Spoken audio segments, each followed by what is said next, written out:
Refugio Alta Vista se znovu otevírá. Pojďme se společně podívat na to, co potřebuješ vědět, pokud plánuješ výstup na Pico del Teide a chystáš se přespat na této legendární chatě.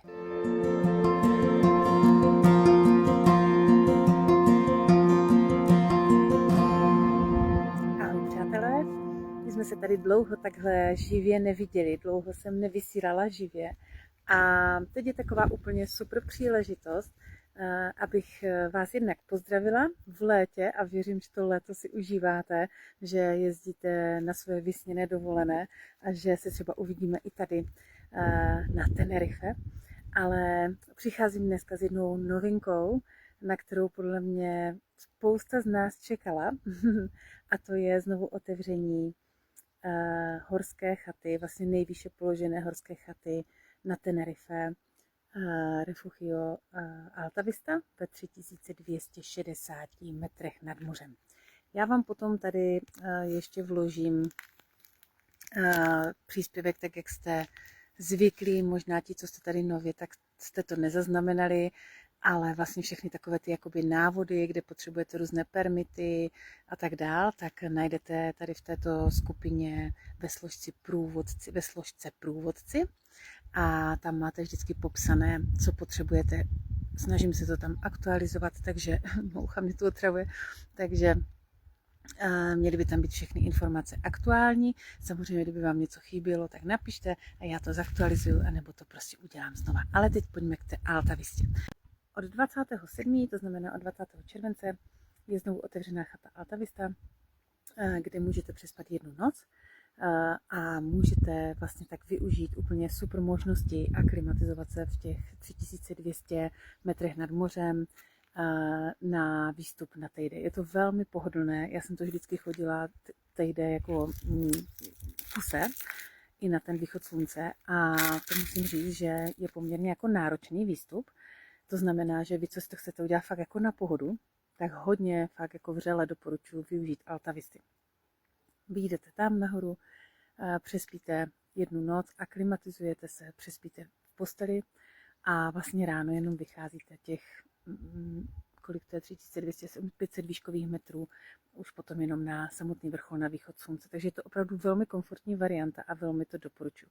Alta Vista vypadá krásně, my jsme tam šli vlastně s holkama před, kolik to je, 2 měsícema, plus minus 2 měsícema a samozřejmě tam se ještě pracovalo, nicméně my jsme měli možnost nahlédnout i dovnitř a už to tam vypadalo jako opravdu těsně před otevřením a dneska už to vlastně otevřené máme, takže je to tam velmi krásné.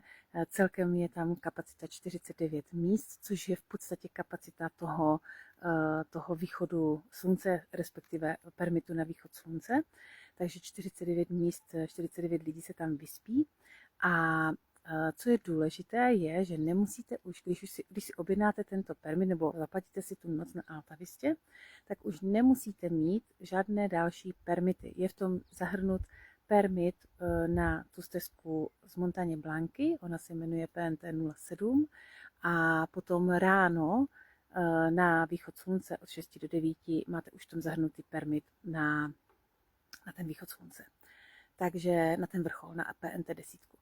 Takže to je boží, že to takhle jako bylo a je udělané. Co chci říct, tak se mně líbí to, že vlastně můžete, i kdo nechcete třeba vycházet nahoru celou tu Montagne Blanku, protože to je poměrně jako náročné, tak můžete vyjet v podstatě lanovkou a sejít si dolů k té Alta Vistě, tam přespat a potom vyjít ráno nahoru, tak taky je to možnost. Bych ještě k tomu řekla. Já mám z toho teda obrovskou radost, protože si myslím, že fakt je to krásný zážitek. Kdo byste si to netroufli jít sami, tak se můžete přidat k nám v říjnu od 19. do 25. října. Půjdeme tady ten přechod, nebo to není přechod, to je výstup zkrátka od nuly, od oceánu až na samotný vrchol Španělska, na Pico de Teide, s tím, že jednu noc strávíme i na této legendární Alta Vistě. Ale je potřeba se přihlásit o 2 měsíce dopředu, do 19.8. právě proto, protože máme jenom 50 míst v Alta Vistě, už se může vyspat, takže abychom měli dostatek času na rezervace nejen tam, ale i v jiných ubytováních. Jakou máte mít obuv, ta děcka na to fakt jako dbejte, snad nic jiného, ale ty boty, oni když nebudete mít dobré boty, tak prostě můžete mít zaplacených permitů, kolik chcete, oni vás prostě nepustí. Takže pošlu vám tam i fotky přímo stažené od nich ze stránky, jakou obuv akceptují, s jakou podrážkou.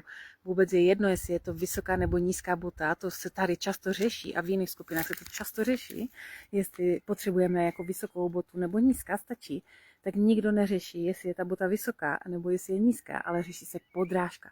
A ta je velmi důležitá, takže já vám pošlu fotky, jak má vypadat bota, se kterou vás pustí, a jak má vypadat, nebo jak vypadá bota, se kterou vás nepustí. Určitě je důležité mít ty povolenky všechny offline, protože v místě, kde vlastně strážci parku kontrolují ty povolení, tak tam není signál, takže můžete potom tam běhat někde po vrcholcích a chytat signál, abyste to správcům parku ukázali.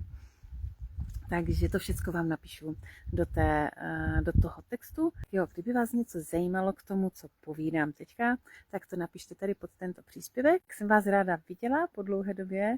Kdo z vás se chystá na Tenerife nebo kdo je na Tenerife, tak nezapomeňte, že dělám pravidelně úterky, čtvrtky, jako po celý rok, skupinové výlety pro vás a nebo privátní výlety, kterýkoliv jiný den a kamkoliv. Mějte se krásně, užívejte léta. Čaute.